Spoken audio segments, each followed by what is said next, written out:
Hey, everybody. Before we begin the show, I wanted to give a shout out to our friends at POWERPOOL. POWERPOOL is a mining pool and is one of the most profitable for miners. So if you have one miner at home or a fleet of miners at scale, point your workers to POWERPOOL to enjoy the best payouts. POWERPOOL supports a number of algorithms, SHA-256 for Bitcoin, X11 for Dash, and others. And of course, we're focused and we care about the most, S-CRYPT for Litecoin, Dogecoin, and now Bell's Coin, merge mining. Pointing your workers to POWERPOOL is easy with its simple user interface, and the platform also has all the reporting available that your operation needs.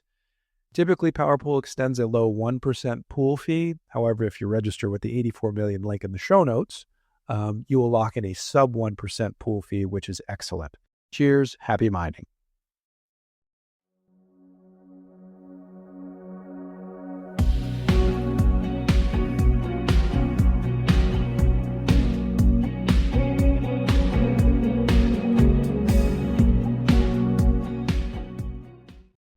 Hello and welcome to the 84 Million Podcast. Today we're on episode number 32 with Jose Fernandez. Let me give him a little introduction here to welcome him to our show. Jose Fernandez is a pharmaceutical microbiologist by day and a Litecoin enthusiast by night.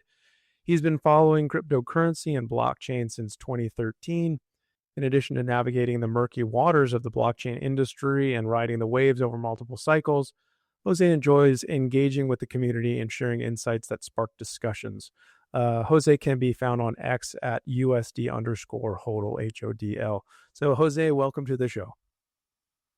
Thank you for having me. Glad to have you. And you know what? This might be a very contrarian episode today because the markets are a bloodbath the past few days, and acutely today, which is March 10th. But we're here to talk about a recent article. But before we do, maybe kind of tell us how you got involved with cryptocurrencies and blockchain and what kind of piqued your interest back in 2013 to start following. So it all started off, interestingly enough, Silk Road. And I'd found about BTC on like 4chan out of all places, but never really kind of understood what it was. It wasn't until seeing it at the Silk Road that I finally clicked. However, the first BTC I got, which came from a faucet, got lost forever because I was not careful with saving my seed phrase. And as you've seen probably on my feed, I'm very adamant about self-custody and make sure you run your own node, because I lost BTC. No mistake, didn't really know what I was doing, and I kind of didn't pay attention to it. I just thought, oh, whatever, who cares, until 2017. The 2017 bubble is when it really grabbed my attention, like, oh, so this whole time I was sitting on a gold mine and it's all gone now. So in that sort of devastating realization that I, quote unquote, missed out, I began basically looking for the second BTC. And I know it's a common archetype, I guess you would say. You feel like you missed out on something and you want to find the next thing. But I remember Litecoin because all the way back in 2013, that was like the only coin that was at the top that was still around in 2017. So that got my attention, like, oh, these things survive. Tenebricks, barbecue coin, all this other random stuff just poof, vaporized. But Litecoin was still there, and that's kind of what caught my attention, and that's when I began kind of doing more research. Now, in 2017, it was an interesting time, I want to say. Ups and downs very violently. Still kind of didn't click. I still kind of didn't get what I was doing. I was more of a number go up kind of person, as opposed to the silver store of value long-term sort of narrative. So it wasn't really until 2021 when the pandemic happened and the money printer just went ballistic that it finally clicked on me. Oh, I get it. Now I see the difference between limited supply and limited supply. Now I understand the concept of money that cannot be controlled by anyone. And the rules of the game were set versus the traditional fiat system. Well, the rules will just change at a whim. So 2021 was really kind of the breakout year for me personally. Even though I've been around for a long time, the whole time I was just basically gambling and getting wrecked until it finally hit. So that's kind of the summary of my transition. I'm going from I have no clue what I was doing, I don't care, to oh, number go up, got wrecked, to finally click. Yeah, Yeah. that's a good story. You still have some of the ethos of 2013, which is good because I almost feel like it's totally gone in Oh, it's 2025. gone. It's been gone. Meaning not your keys, not your coins.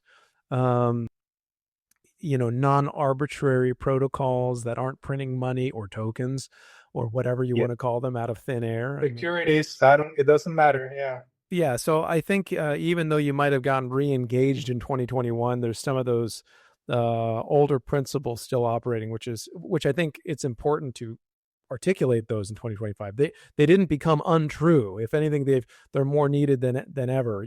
So, but that's really good. I appreciate you sharing that. I Thank you. mentioned earlier that this is a contrarian episode because of what the markets have been doing the past few days, but essentially you wrote an article and I found it on X and it's still published there. We'll link it in the show notes. And it is called Litecoin's Short Squeeze Risk Amplified as Unregulated Exchanges Obscure Risks. So that's really what the topic is today. I want to talk about this possibility of a short squeeze. What are you seeing with these exchanges and some of these other amplifiers? So maybe before we let you comment there, Mhm. for the folks listening, I don't know who they are. But let's just go back to real, ground zero, ultra basic. What is a short or shorting? And then what would a short squeeze be before we start discussing? All right. So for those who are not familiar, essentially shorting is you're borrowing an asset. Doesn't have to be Litecoin. It can be anything. And you're going to sell it in hopes that the price goes down so you can rebuy at a cheaper price, return what you borrowed, pay interest, pay the fee, pay your taxes, and take that sliver back as profit. That's essentially it. You're selling, it goes down, you buy back. And it doesn't necessarily have to be something you borrow. I mean, if you, I don't know, if you held Litecoin 2 weeks ago and you sold it and you're rebuying today, technically you shorted, even though it's a different channel, but the idea of you sold, it went down, you rebought remains. So that's the core idea.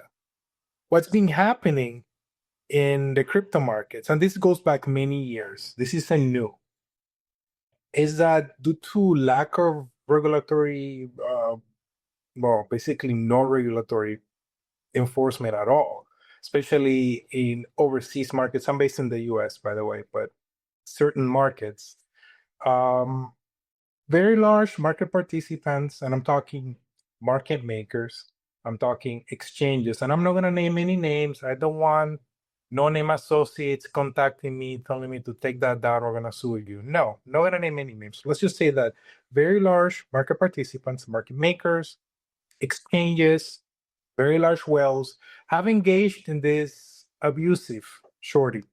And it's not just LTC. They've driven coins to zero with this tactic because these exchanges underreport the short volumes. They underreport the actual volumes are not to be trusted. Many of these smaller exchanges that you see with insane volumes, but you never heard of it, a lot of that volume is not real. Again, not naming any names, but throughout the years, especially with the backing of Litecoin miners, dumping, this gave them even more ammo, as more LTC intercirculating supply. So they've been shorting to the point where I strongly believe that there is more LTC in circulation. This is paper Litecoin. This isn't real Litecoin. These are IOUs. This is what this is. These are IOUs that are being traded as Litecoin, inflating the circulating supply. And this not only affects Litecoin, there are other coins because the same market participants that are doing this to Litecoin, they're doing this to many other coins. Many of those coins, they have, they're very closely held by a handful of people. So those people have even like more supply that they can play with. But in the case of Litecoin, since you have a fixed supply, fixed issuance, and we know the schedule, we know what the inflation rate is going to be, it's a bit dangerous to do what they're doing. And in the article, I was talking about risk on top of risk, and I mentioned that's also in a post, risk on top of risk on top of risk, IOUs on top of IOUs. Mhm. Just like in 2008, the CDO on top of a CDO on top of a CDO. You have not only excessive shorting, but you also have leverage, and then you also have exchanges borrowing from exchanges to do things. So you have this web of market participants who are very large, tens, hundreds of millions, and these are not your regular, they don't behave like you and I. Once you're hitting that kind of asset under management level in the hundreds of millions, is completely different. The way the custody works, the legal liability that's involved in what you're doing because you're playing with clients' money. Many of these exchanges are playing with their customers, which is another thing. Yeah. These exchanges playing with customer deposits, doing what they're doing. If they get caught on the wrong side of the trade, they're insolvent. You're not getting your fiat or Litecoin or whatever out of there. And that is something that could be catastrophic for the market as a whole because of that interconnectedness of everything. So big whales, market makers, exchanges owe money to each other, and they're all engaging in this, what should be illegal, but for better or for worse, this is where we are, the Wild West. Illegal activities. It will be legal if you were to do that in the New York Stock Exchange. You're not supposed to be able to sell more float of a stock than there is actual stock. Now, I know GameStop, that other stuff, but technically that shouldn't happen. That's a very remote event. You don't see that frequently because regulatory oversight. In crypto, we don't have that, and this is where we're at. And through, if you kind of but maybe I'm going above or beyond the question, It's but fine. I just kind of going. A group of very large market participants who know what's going on. They have more information than I do because they're very large. The larger you are, the more info you get. And they've decided to take the other side of that trade. So they're seeding, some of them, I know the market has been insane lately, but many of them are seeding on the other side of the shorts. So their position is set so that if an event drives the price up, and that could be the ETFs, that could be Litecoin being part of the coins that are going to be in the reserve, whatever the narrative happens to be, because all these things are kind of the narrative doesn't really determine the price. That's a misconception. It's the other way. The price is actually what comes first, and then the narrative to justify, to explain why the price is doing X, Y, Z. It's very counterintuitive. Uh, and that's something that I discovered through a lot of pain personally.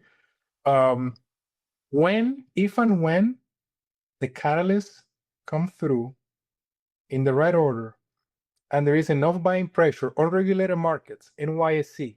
Okay, these are ETFs. These are backed by real Litecoin. This isn't Fugazi and Feridos IOUs. That event will be catastrophic for the people on the other side, because once the price reaches certain levels, and I don't want to make price predictions, but I've heard numbers ranging from 195 up to all-time high, whatever in that range. But there are certain levels where these participants will be unable to sustain their short positions. The risk will just be too much, and they will have to get out. And that's where you get this snowball. As shorts get out, the price goes up, and other shorts are forced to get out. Now, I kind of want to talk here to some of those players, some of those nefarious actors, and I'm pretty sure some of them are going to be listening, especially smaller ones. I'm just going to tell you this. Right now, with these prices, maybe potentially it's a good time to close the short. Why do I say that? Because the bigger players, much bigger than you, okay, the players that pass 100 millions, they don't lose. They will get out. They will find a way to profit from the price going up. And the smaller players, they're the ones that are going to get vaporized. They're the ones that are going to go insolvent.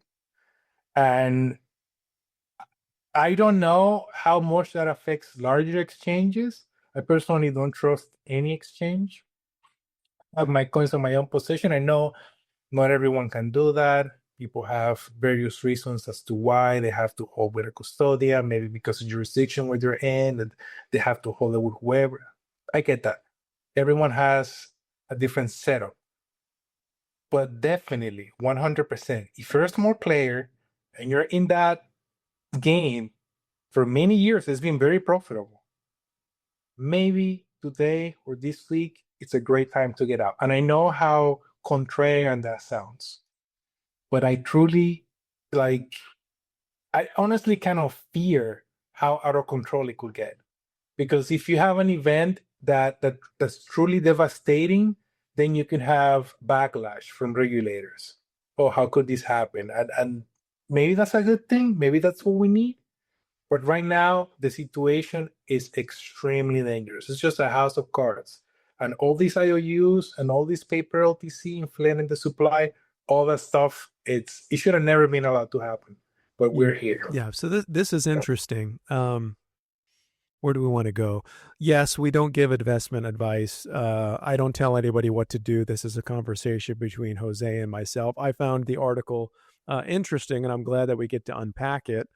So you see a storm coming just with the way things are currently set up. And you mentioned catalysts in your article, one of them being these unregulated, kind of opaque exchanges. The other one you mentioned was an ETF, and that's singular. So that's actually an understatement because Canary was the first to file. We had Steve on the show a few episodes ago. And you've got others also in line. So you may have multiple ETFs approved in weeks or months. I'm thinking possibly weeks. I don't know. We have to keep our eye out for that. So they're going to be taking physical, actual, non-paper Litecoin out of circulation. You're saying that's one catalyst. Is that correct? Yes, even before the ETFs goes live, what you would call the seeding event. So basically, the issuers buying Litecoin so they can create the initial units of the ETF to be traded. That alone could be the catalyst. And like you said, you're gonna have other ETFs because if Canada gets approved, then there is no reason for Fidelity or whoever to also apply because the regulator just gave the green light. And all they care about is volume. This ETF issuers, they care about two things: assets under management and volume. The price doesn't matter to them. So they're not looking to pump your bags. They're looking to get people to buy shares so they get assets under management. They're looking for volume because they make money on fees. The exchanges make money on fees. The brokers make money on fees. It's all about volume and it's all about assets under management. Price can go up, down, left, right, center. Doesn't mean anything. But it's the underlying mechanism of how the ETF shares are created that could be the catalyst to suck enough supply out where these people, and like I said, there are people on the other side that they need the catalyst for them to make a move. Because if you just hit market by 100 million LTC right now, you're probably gonna get wrecked. I mean, no one does that. The level of planning and strategizing that goes into that kind of order, something of that size, it's much more intricate than the average person is, accustomed to. These are very smart players. That's what I'm trying to say. These are not stupid people. You don't get hundreds of millions under management by being dumb. No, these are extremely sophisticated, extremely smart, and many of them are nefarious actors whose only basically job here is to extract value. That's it. That's what they're looking for. How can we engage in maximum value extraction from the market cap of this coin? That's it. That's their whole kind of game. It's extracting value. And they've been very successful, but I do believe that we're getting close. And I'm not gonna predict when, but we're getting close to sufficient buy volume from legitimate players coming in to squeeze out these nefarious actors. Most of them. The bigger ones, they don't just die. They'll find a way, they'll do a thing, and they'll sell the short to someone, they'll sell the position to someone else. They'll find a way. These people are super, super sophisticated, so they don't lose long term. Are we looking at a price discovery sort of thing in the short term when we're seeing Yes. these shorts being wiped out? Yes, absolutely. And I'm telling you, the amount of LTC, paper LTC, is so obscene because everything is underreported. All the volume, the short volume, the short interest, all those numbers are, I mean, it's an internal centralized ledger inside of the exchange. They can do whatever they want. You deposit LTC on that exchange, they can just credit your account on their ledger with whatever amount, and they can take your money to something else, and you wouldn't know because they don't have regulatory oversight to tell them what to do. So your balance could literally be just an IOU from that institution to you. Just like, by the way, money in a bank account, just to be clear, money in a savings account, it's an IOU from the bank to you. It's not actual money. But it's different because that is backed by assets that have to meet certain liquidity requirements. They have to have the ability to get you your money if you want to withdraw. These exchanges, they know, okay? And there is no FDIC, there is no insurance. I mean, they do have, but it's different. It's not for you, it's for them because they have risk management. They're very sophisticated. They're not playing with fire and they don't know what they're doing. But it's very risky right now. The risk is just through the roof, and it should have never been allowed to get this big. It's kind of sad, to be honest, that the regulators ignored crypto for so long, and now we're in this just bizarre twilight zone where scams are okay, crime is legal, and we're in this position of just obscene risk that could be devastating, and it could extend beyond crypto as well. So what would you suggest folks do to protect themselves from basically being frauded out of their Litecoin, for example? I would say self-custody. That's the key. And, personally, I use hardware wallets. So it's a split, different wallets, different locations. You don't have to be that extreme. You could just use Cake Wallet, Light Wallet. You don't have to, go to some multi-sig and do all this other stuff. That's not for everyone. But definitely have your assets under your own possession. That's the whole premise. The entire premise of what Satoshi created. It's no trusted third party. It's just you and, of course, people you trust clearly and your assets. And if you need to move them somewhere else, you can. You don't have to ask for permission. You don't have to send a withdrawal request and hope that they have the liquidity to meet the withdrawal request. Or you're going to get, we're processing it. See you in 72 hours. And in 72 hours, the website is gone. Yeah. You don't want to be in that situation. And, sometimes players are that big that have such a name recognition, like, say, FTX. They turn out nefarious. Yeah. They turn out nefarious. Mm-hmm. Who would have thought? So that's the thing. That's the risk. It's no trusted third party. That's the key. And that was the basis of really having the ability to run a node. You're eliminating third parties. It's person to person, person to person electronic cash. That was Bitcoin. That's why Bitcoin was created. That's why Litecoin is here. And you mentioned banks. Yes, they're heavily regulated and have been for more than a century. But even admittedly, they're fractional reserve, and that's law within the structures that we have that are so-called regulated institutions are fractional reserve. So how much more of that? I should say that should be more magnified if you're talking about international exchanges without any oversight.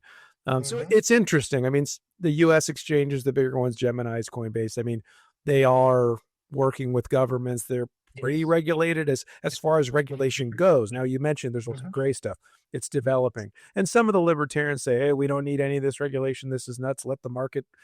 Yeah, fair enough on that. And then I guess if we want to be extreme, then just self-custody. But then you got to trust the wallet.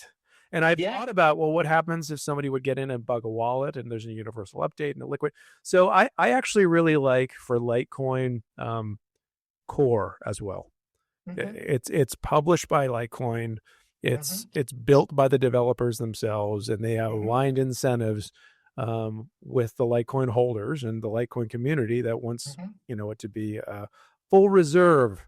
Your bank is your bank. If you have 10 Yes. Litecoin, 100 Litecoin, 1,000 Litecoin, or beyond, your 10 is 10, your 100 is 100. It's not fractional. It's not partial. So, not your keys, not your coins is major, and you're bringing this up, and I think it's important because we haven't seen it in a few years, right? Mm-hmm. FTX is kind of removed from our memory at this point, but the Unless you had assets in there, then the it's capacity for that has not gone away. no, You know, no. Even banks, they're heavily regulated and they go nefarious. Like we've seen it before, right? They do things they shouldn't do. They become overexposed, over leveraged, and they blow up. The difference is that you have the governments saying, "Okay, we'll paper over, we'll protect your assets, your money safe." We don't have that in crypto. Now, whether that's a good or a bad thing, I'm not gonna get into the argument. Infinite money, is it good, is it bad? I don't know. But we don't have that. We don't have anyone coming to the rescue if your assets are gone because this exchange just went a little bit too far up the risk ladder, basically. And I'm a big fan of Litecoin Core. I constantly post about running your own node. It's very easy. It's free. It doesn't cost you, and it only costs you space. It's like 90 gigabytes worth of space. It's and you not a can lot. prune it too, to be fair. Yeah, yeah. It's not hard. I mean, if you have bandwidth, I don't see why not. And you don't even, I mean, just to support the network, just to grow the number of copies of the entire blockchain that are out there, just to keep your own copy. Mm-hmm. You have your own copy, and you can also access Wimble very easily through Core. So that's another thing, another very nice feature. I love that. I think it's fantastic. Privacy is key. That's another thing that's key, right? Privacy, especially if you live somewhere where the government cannot be trusted, or you think that your government will one day go totalitarian. Yeah, you probably don't want them to know what you're holding. I mean, maybe you do, maybe you have to, regulatory compliance and so on, but confiscation of assets, it's something that's happened many times before. And if you're physically within the borders where that is happening and you don't comply, you can be in serious trouble. And we've seen that before in the US. So, who's not, again, I'm not saying this is tyrannic. No, I'm not going into conspiracy land. I'm just saying even though it's a very remote probability, it's something that you can be protected against very easily by using the features that are already present in the Litecoin blockchain. You don't have to go beyond what you already have if you're a holder. And if you're not a holder, well, I mean, maybe you're right. It's good for you. If you're a holder, congratulations, welcome to the club. I know some of you are feeling very anxious right now.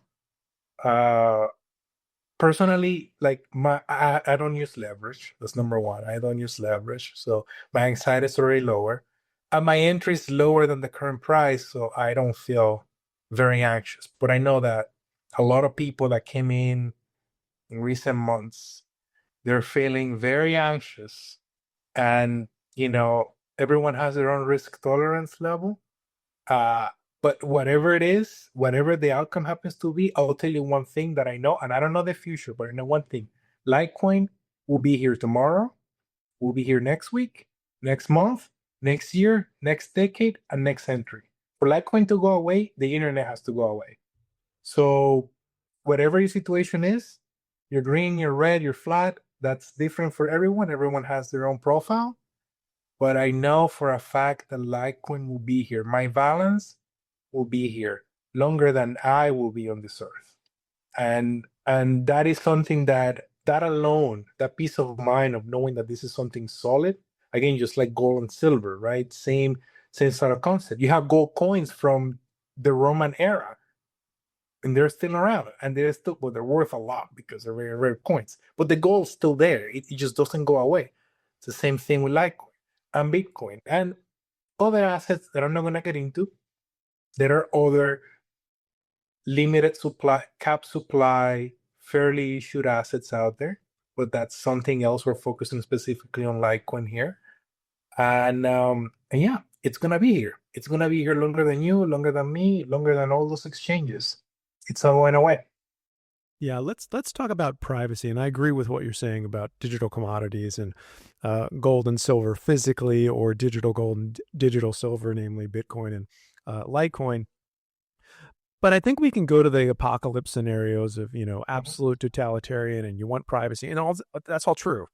But there's also just, even in a civil society without the apocalypse, there's the expectation of privacy, that some things are private, that my financial information should be between me and the party that, I'm exchanging with, and only within a certain degree, right? Like, you can't look at my bank account without, if anything, crypto is very anti-private, especially without the anonymity, right? And we've learned that. I think we used to think Bitcoin was Monero, and then we were like, wait, no, no, it's not. It's not. With anonymity, yes, but with the chain analysis and everything else, and knowing an address, you can look everything up. So, we have, in the United States, we have the Second Amendment, we've got the Fourth Amendment, the Fifth Amendment, the fourth one specifically, within the Bill of Rights, we're looking at privacy.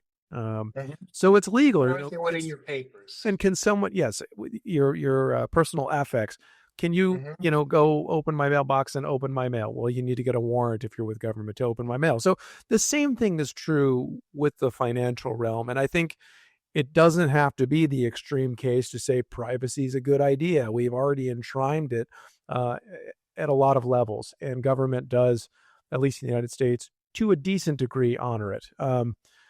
So privacy is not, I guess, suspect. I think it's a baseline. It's a baseline. So you can look at it both sides with that. But I like what you're saying about running a node and MWeb being available within the node. And that, of course, is rolling out on mobile too. So back to kind of the topic, the short squeeze, shorts being liquidated. You don't want to give price points. You don't have to. But what are we looking at in terms of time frames? Or let's say, your scenario occurs. What are we looking like in the market for Litecoin? So, okay, let me start by saying that certain things have to line up. So we want the catalyst, ETF, whatever that happens to be, but we want that attention grabbing thing. And again, the attention follows the price. Always. It's the other way. The price moves, then everyone is looking, why is the price moving? Oh, because this thing got approved. Then you get this other asset manager saying, oh, green light. We can this another, to them, it's just another product that they can sell. That's all it is. It's just another product in the lineup. It's just another ETF out of the dozens and dozens and dozens they offer. To them, it's just another product. Oh, look, it got approved for so and so. Okay, we'll do the same thing. Why not? The other side, the darker side, if you will, which is the people who are also nefarious, but they're nefarious in the sense that they're in the other side of the shorts, but these people are also kind of nefarious. So don't think that nefariousness only means, okay, let me put it like this. When the price is going down, there is a tendency to say it's manipulation. But when it's going up, it's not manipulation, it's fundamentals. No. Manipulation goes both ways. Don't think for 1 second that it's only manipulation for it to go down. Manipulation happens up, down, and sideways. Someone's looking to make money, someone's looking to extract value, and they're gonna do whatever they feel will work best for them. Whether that is short, long, keep it on a range so they can do all kinds of weird spoofing. There's so many just weird things that happen in this market that are completely okay. They're not okay, but they're occurring. Yeah. All kinds of weird things in the order books, and orders disappear. Just randomness, but this is where we're at. And lots of bots too. That's a lot. It's a lot because they inflate the volumes. They do the thing with the ping pong in the thing and inflating the ball. It's obscene. It's totally obscene. The level of nefariousness that this market accepts as a ton okay everyday thing. But again, I don't control the market. Nobody does. Don't fight the price is the price, and that's what it is. And I wish I could change it, but I can't. Having said that, if we get the events in sequence, all-time highs, they seem like a good floor, to be brutally honest. And I'm not trying to hype it. I'm not saying go long, max leverage. No, no, no. You do you. I'm just telling you what I'm seeing from my side. All-time highs seem like a floor because players that have been shorting since the last all-time high, that are still in that game, and I'm telling you, there are so many people out there they're gonna get blown up. This is just gonna be catastrophic. I don't know where it ends because they have to buy more than there is circulating supply, and then you're gonna have ETFs taking supply out of circulation and locking that away so they can issue shares to be traded on the NYSE or Nasdaq, whatever is gonna be ultimately the venue where the ETFs are being traded. So you have this very bizarre situation where you're gonna have demand for Litecoin like we've never seen before in history, and the supply is super constrained, and then you have this ETF element leashing off supply. So, and the FOMO, because we have, again, looking back, when I think of 2017, 2021, the level of FOMO, the level of money printing that we had was incredible. But as we've kind of moved forward in time, the interconnectedness of people and how quickly people find out about things and their herd mentality, it's gotten so much more efficient. The market has become a lot more efficient. So people, even people that hate Litecoin, when the price hits a certain level, FOMO kicks in. Like the price dictates so many things about the psychology of the participants. Absolutely. It's incredible. Mm-hmm. The price can make you depressed. It can make you happy. It can make you feel a broad range of emotions. And I am telling you, once we pass that all-time high, if you're in now, or if you're in like me, which I'm way lower than the current price, all-time high, it's amazing. I mean, I'm up multiples. But the reality is that there are players who are gonna be getting that. Yeah, your position is gonna get close because you don't have the assets to hold this thing. They're gonna get that call, and they're gonna do what they need to do, and it's just gonna run. And I don't know where it stops. I really do not know how high this can go, and don't think that's a great. I mean, it's a great thing, of course, if you're in the right side of the trade. But ultimately, you don't know how far the implications go. You don't know if exchanges that are legitimate are indirectly exposed because some of their clients go under, maybe really big clients go under, and now they don't have liquidity, and you don't know how deep it goes. No one knows. Mm-hmm. So in that scenario, the best thing to do, assets under your own possession and enjoy the ride. Because if you hold your coins, you hold your coins. Exchanges can blow up, things can go all kinds of ways, but you have your assets. And if you need to flee a country, you can take your assets with you in your mind. You can memorize your seed phrase and fly away or walk away or whatever it happens to be. So I think there is a level of peace of mind that comes with self-custody. And if this event unfolds the way I see it, self-custody is the only way. I wouldn't trust anyone. Because once it gets really crazy, like if you have really big players who are really desperate to get their hands on some Litecoin because they need to close, they need to do whatever they need to do. You don't know the kind of nefarious games that they could play. We got hacked, whatever. I mean, we've seen so many, and I'm not talking about the recent events, by the way. That's not what I'm talking about. We've seen in the past of these theatrics being played in the market to manipulate things to do things, to get away with things that should not be allowed to happen. But this market doesn't care. And the only thing that's truly real is the coins in your own possession, not the balance in your app for whatever exchange. That's just IOUs, and they're worth one Litecoin for now. But when this event unfolds, if that institution is insolvent, your IOU is no longer worth one Litecoin. It's worth nothing because they don't have it. So that's the thing. So there is no upper limit on the price. I don't know where this can go. Yeah. I really don't know. And another thing to add too, and we'll close here too pretty soon. I know that your time is limited today. And by the way, thanks for coming on. I think it's nice having you as a member of the Litecoin community, kind of coming and sharing with us today. We're in it together, sir.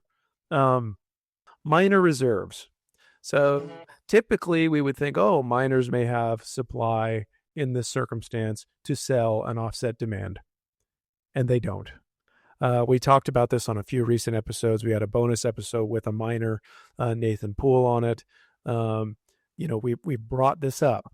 Is we're looking at miner reserves equivalent to the 2011 era in Litecoin, which was Litecoin in its infancy. So if there is significant demand for whatever reason, don't look to miners to help. They can't. Yeah, that's right. That's right. And even if, again, because we're in this weird market where all kinds of crime is legal, even if you try to buy future Litecoin from a miner and do some nefarious thing where it's like, well, you're in the market selling some Litecoin that's going to be issued in the future, even that's not going to be enough because there's only 10% left. Yeah. So even if you try to do that contract where it's like, well, we're going to sell it now, but they're going to give it to us when they mine it in 3 months, 6 months, whatever, it's not enough. It's still just not enough. So we are in a very tricky situation as far as supply. Yeah, I think so. And I think even there's been folks over the years commenting on what we're seeing on CoinMarketCap and everything else. It doesn't really appear to be actual real volume. I mean, you can compare the amount transacted in a 24-hour period, the actual supply. And it's like, wait, I didn't send my Litecoin anywhere. You didn't send your Litecoin anywhere. We can look up statistics for holders. So where does this even come from? So again, I don't know, but I think there is some smoke and mirrors, of course, with reporting and this idea of a short squeeze, even on a day where we call it maybe a light form of a bloodbath, it doesn't rule out what could come. And markets move very, very quickly. And so any final thoughts before we close today, Jose? I will say run your own node. It doesn't cost you anything. Again, rehashing what I said already. Custody whatever you can. And the most important thing, remember, it's not going away. It's a commodity. It's just going to be here for the rest of the history of humanity. Unless something goes horribly wrong with civilization, it's just going to be here. So the price, yeah, it can be painful depending on where you are, and you have to manage your risk, and that's personal. That's a personal decision. You do what you need to do to protect yourself. But it's not going away. So when this event starts, Litecoin will be there. Okay, the market is not going away. Now the price, I don't know what the price is gonna be, but Litecoin is gonna be there. So that's all I'm trying to say. Don't think, oh, I missed the boat, like whatever. Like those thoughts, it's just anxiety-driven fear, I will say. The market is not gonna go away. It would change, but it's not gonna go away. And I hope we see it soon. I don't know when. I mean, I know today is it's an interesting day to be saying this. Maybe today is the bottom, or I don't know. Maybe we're gonna go down another whatever percent. Yeah. But there are players out there. I'm just gonna say this to close. That it's gonna be a point where they're gonna say, "Now is the time. Now is the time to close," and it's all gonna be in tandem with the narrative, with the ETFs. Everything is just gonna be magically because, of course, everything is just gonna happen in sequence, and it's gonna be perfect, and the narrative is gonna be there, and the FOMO and all of that's gonna hit, and you don't know how much of that is literally manipulation. going the way that you want it to go. Okay, manipulation goes both ways. So don't forget that. Don't think that it's only manipulated down to take your money. It can also be the other way. Here. Well, thank you, Jose. And again, thanks for coming on the podcast. For sure. Episode 32. We can find Jose at USD_HODL, HODL on X. And again, don't hodl USD, by the way. That's a joke.